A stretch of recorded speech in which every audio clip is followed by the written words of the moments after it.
بسم الله الرحمن الرحيم حميم عين سين قاف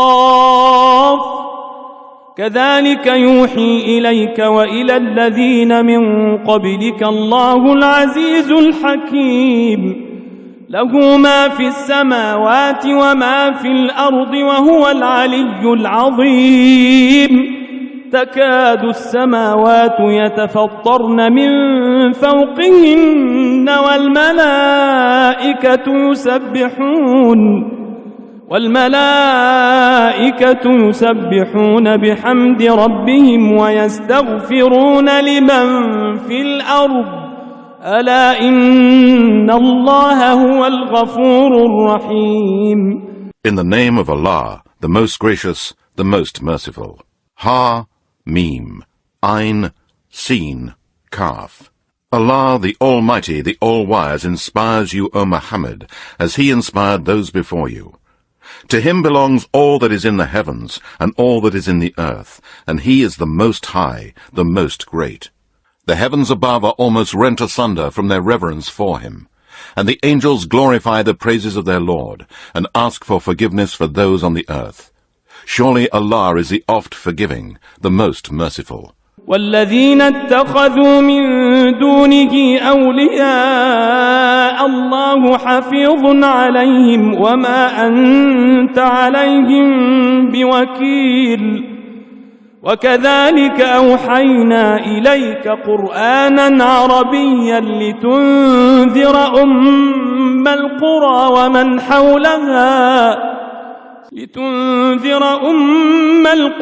ومن حولها وتنذر يوم الجمع لا ريب فيه فريق في الجنة وفريق في السعير. And as for those who take as guardians others besides Him, Allah is a protector over them, and you, O Muhammad, are not a guardian over them. And thus we have inspired unto you, O Muhammad, a Quran in Arabic, that you may warn the mother of towns, Mecca, and all around it, and warn of the day of assembling, of which there is no doubt, when a party will be in paradise, and a party in the blazing fire. ولو شاء الله لجعلهم أمة واحدة ولكن يدخل من يشاء في رحمته والظالمون ما لهم من ولي ولا نصير أم اتخذوا من دونه أولياء فالله هو الولي وهو يحيي الموتى وهو على كل شيء قدير.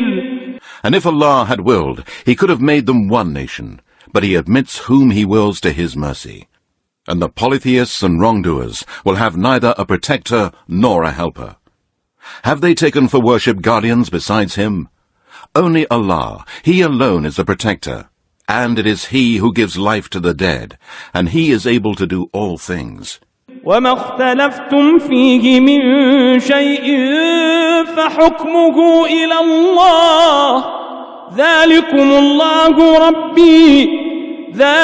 اللَّهُ رَبِّي عَلَيْهِ تَوَكَّلْتُ وَإِلَيْهِ أُنِيبُ فاطر السماوات والأرض جعل لكم من أنفسكم أزواجا ومن الأنعام أزواجا يذرأكم فيه ليس كمثله شيء وهو السميع البصير. And in whatever you differ, the decision is with Allah, and He is the ruling judge. And say, O Muhammad, to the polytheists, such is Allah, my Lord, in whom I put my trust, and it is to Him I turn to in all of my affairs, and in my repentance. The Creator of the heavens and the earth. He has made for you mates from among yourselves, and also for the animals. By this means He creates you and causes you to multiply. There is nothing like Him, and He is the All-Hearer, the All-Seer. له مقاليد السماوات والأرض يبسط الرزق لمن يشاء ويقدر إنه بكل شيء عليم شرع لكم من الدين ما وصى به نوحا والذي أوحينا إليك وما وصينا به إبراهيم وموسى وعيسى أن أقيموا الدين ولا تتفرقوا فيه كبر على المشركين ما تدعوهم إليه الله يجتبي إليه من يشاء ويهدي إليه من ينيب. To him belong the keys of the heavens and the earth. He enlarges provision for whom he wills, and constricts it for whom he wills. Surely he is the all-knower of everything. He has ordained for you the same religion that he ordained for Noah, and that which we have inspired in you, O Muhammad, and that which we ordained for Abraham, Moses, and Jesus, saying you should uphold religion, and make no divisions in it. But intolerable for the idolaters is that which you, O Muhammad, call them to. Allah chooses for himself whom he wills, and guides to himself whoever turns to him in repentance and in obedience. وما تفرقوا إلا من بعد ما جاءهم العلم بغيا بينهم ولولا كلمة سبقت من ربك إلى أجل مسمى لقضي بينهم وإن الذين أورثوا الكتاب من بعدهم لفي شك منه مريب. And they did not divide into factions until after knowledge had come to them, through selfish transgressions among themselves. And had it not been for a word that went forth before from your Lord for an appointed term, the matter would have been settled between them. And surely those who were made to inherit the scripture after them are in grave doubt concerning it. فلذلك فادع واستقم كما أمرت ولا تتبع أهواءهم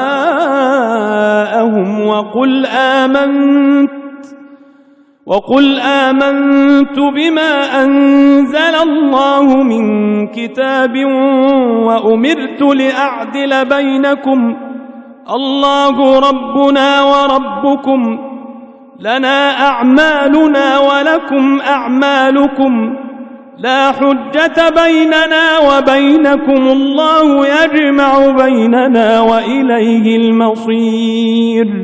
So invite people, O Muhammad, to the religion, and stand firm and straight on the path by performing all that is ordained by Allah, and by abstaining from all that is forbidden by Allah, as you are commanded, and do not follow their desires, but say, I believe in whatever Allah has sent down of the book, and I am commanded to do justice among you.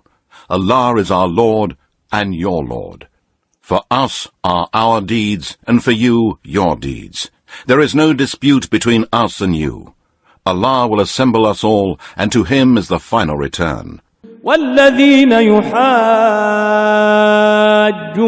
في الله من بعد ما استجيب له حجتهم داحضة عند ربهم وعليهم غضب ولهم عذاب شديد. الله الذي أنزل الكتاب بالحق والميزان وما يدريك لعل الساعة قريب يستعجل بها الذين لا يؤمنون بها والذين آمنوا مشفقون منها ويعلمون أنها الحق ألا إن الذين يمارون في الساعة لفي ضلال بعيد. And those who dispute concerning Allah and his religion, with which Muhammad has been sent after it has been accepted by the people, their dispute is of no use before their Lord, and on them is wrath, and for them will be a severe torment. It is Allah who has sent down the Quran in truth and the balance. And what can make you know that perhaps the hour is close at hand? Those who do not believe in it seek to hasten it, while those who believe are fearful of it, and know that it is the very truth. Surely those who dispute concerning the hour are certainly in error. الله لطيف بعباده يرزق من يشاء وهو القوي العزيز من كان يريد حرث الآخرة نزد له في حرثه ومن كان يريد حرث الدنيا نؤته منها وما له في الآخرة من نصيب. Allah is gracious and kind to his slaves. He gives provision to whom he wills, and he is the all-strong, the almighty. Whoever desires with his deeds the reward of the hereafter, we give him increase in his reward, and whoever desires the reward of this world with his deeds, we give him what is written for him, and he has no portion in the hereafter. أم لهم شركاء شرعوا لهم من الدين ما لم يأذن به الله ولولا كلمة الفصل لقضي بينهم وإن الظالمين لهم عذاب أليم ترى الظالمين مشفقين مما كسبوا وهو واقع بهم والذين آمنوا وعملوا الصالحات في روضات الجنات لهم ما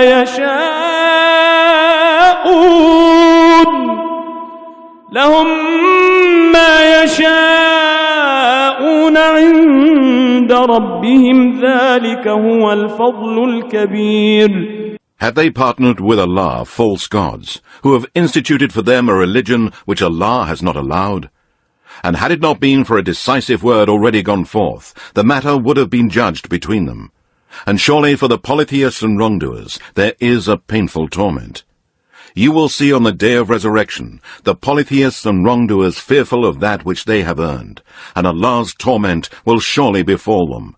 While those who believe in the oneness of Allah and do righteous deeds will be in the flowering meadows of the gardens of paradise, having whatever they wish from their Lord. That is the supreme grace, paradise. ذلك الذي يبشر الله عباده الذين آمنوا وعملوا الصالحات قل لا أسألكم عليه أجرا إلا المودة في القربى ومن يقترف حسنة نزد له فيها حسنا إن الله غفور شكور أم يقولون افترى على الله كذبا فإن يشاء الله يختم على قلبك ويمحو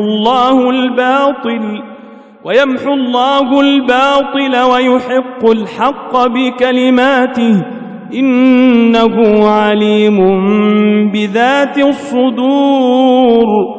This is the paradise of which Allah gives glad tidings to his slaves who believe in the oneness of Allah and do righteous good deeds. Say, O Muhammad, no reward do I ask of you for this, except for you to be kind to me for my kinship with you.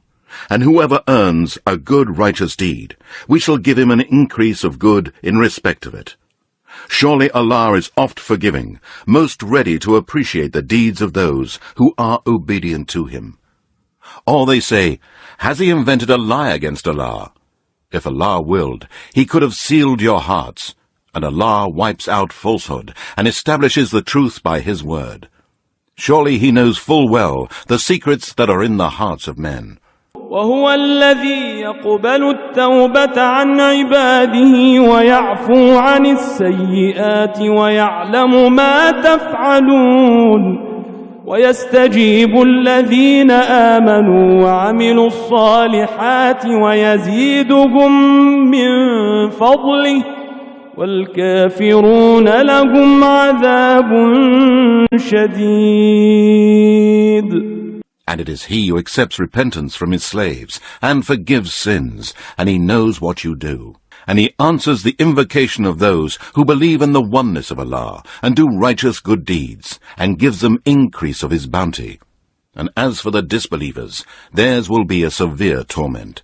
ولو بسط الله الرزق لعباده لبغوا في الأرض ولكن ينزل بقدر ما يشاء إنه بعباده خبير بصير وهو الذي ينزل الغيث من بعد ما قنطوا وينشر رحمته وهو الولي الحميد. And if Allah were to enlarge the provision for his slaves, they would surely rebel in the earth. But he sends down a measure according to his will.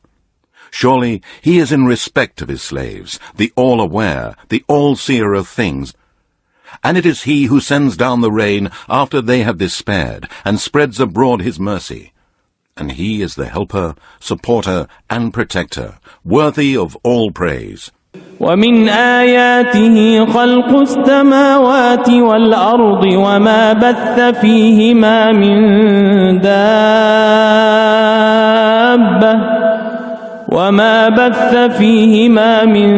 دابة وهو على جمعهم إذا يشاء قدير وما أصابكم من مصيبة فبما كتبت أيديكم ويعفو عن كثير وما أنتم بمعجزين في الأرض وما لكم من دون الله من ولي ولا نصير.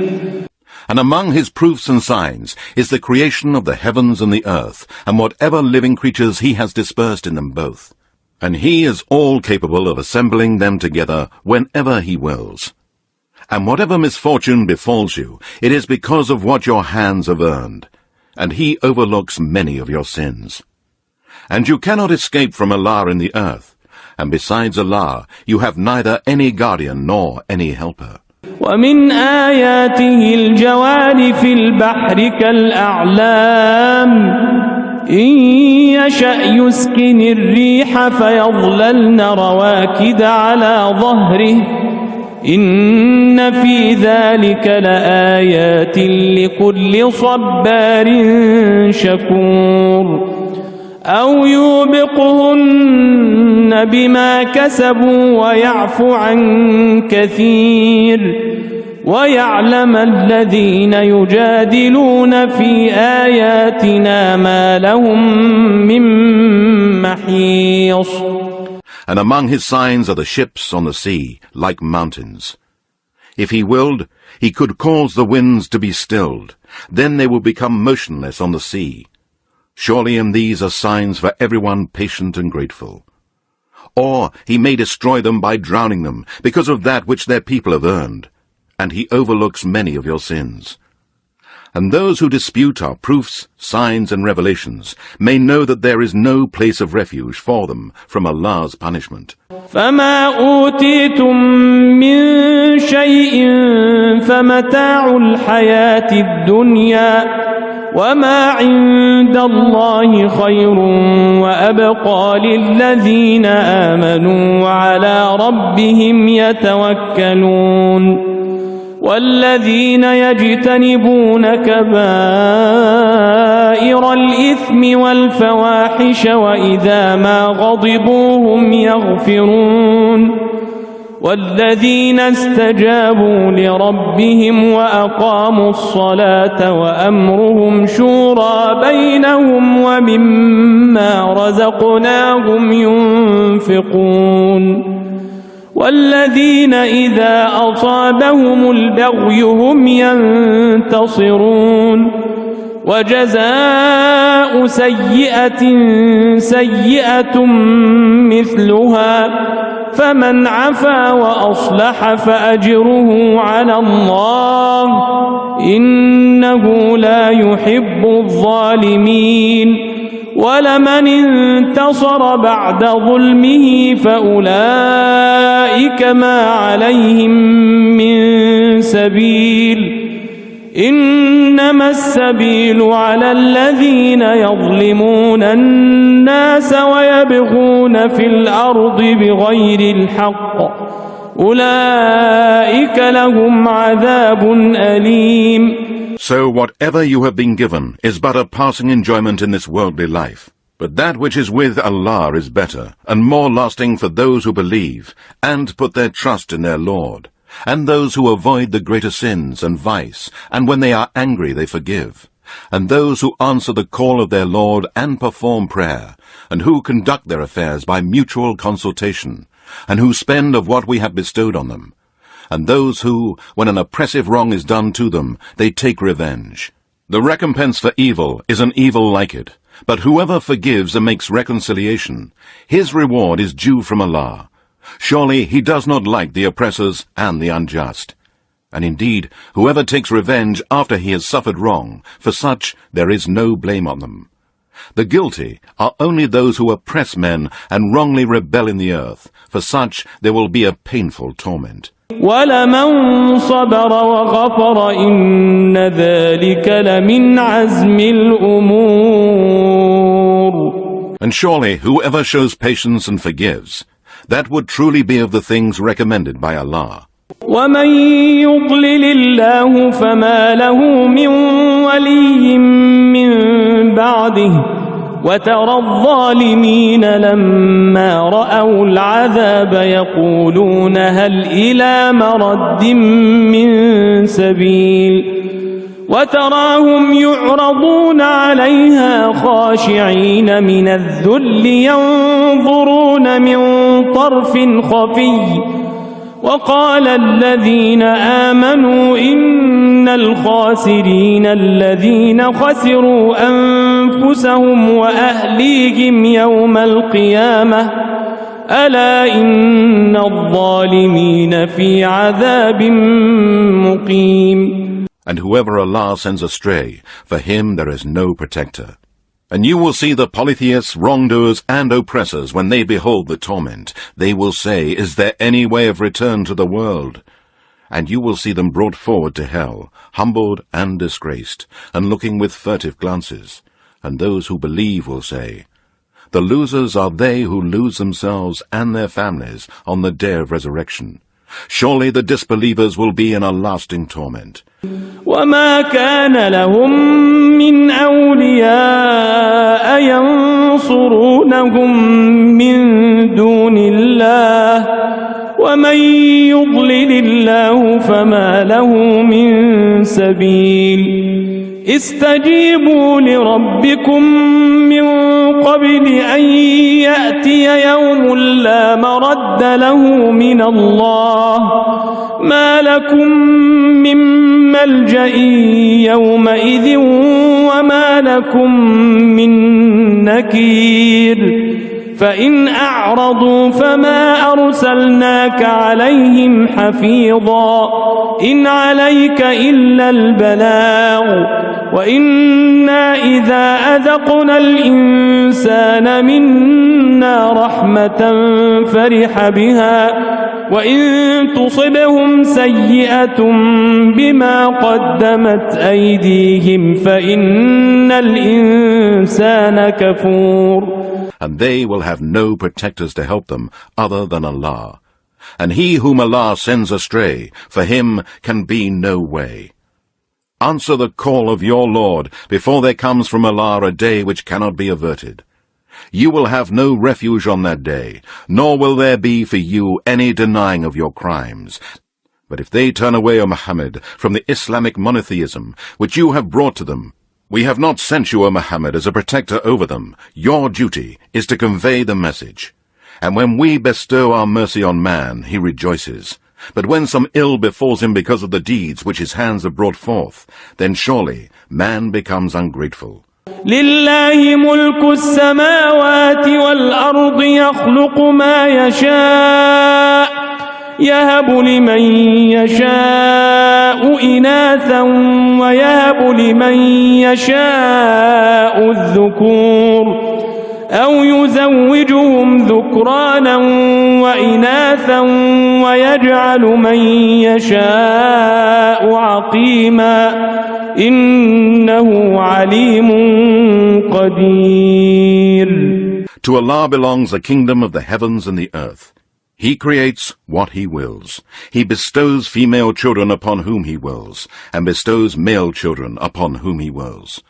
Or he bestows both males and females, and he renders barren whom he wills. Surely he is the all-knower and is able to do all things.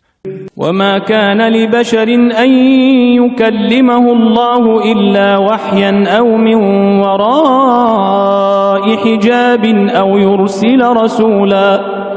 أو يرسل رسولا فيوحي بإذنه ما يشاء إنه علي حكيم. It is not given to any human being that Allah should speak to him, unless it be by inspiration or from behind a veil, or that he sends a messenger to reveal what he wills by his leave. Surely he is most high, most wise. وكذلك أوحينا إليك روحا من أمرنا ما كنت تدري ما الكتاب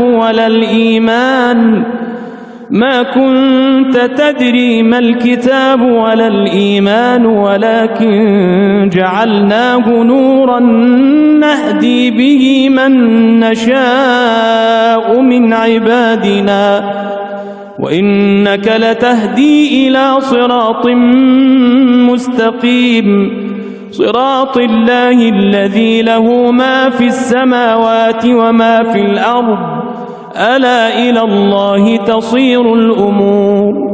And thus we have sent to you, O Muhammad, as an inspiration and a mercy of our command. You did not know of the book, nor of faith. But we have made this Quran a light, with which we guide whoever of our slaves we will. And surely you, O Muhammad, are indeed guiding mankind to the straight path. The path of Allah, to whom belongs all that is in the heavens and all that is in the earth. Surely all matters ultimately go to Allah for decision. صدق الله العلي العظيم.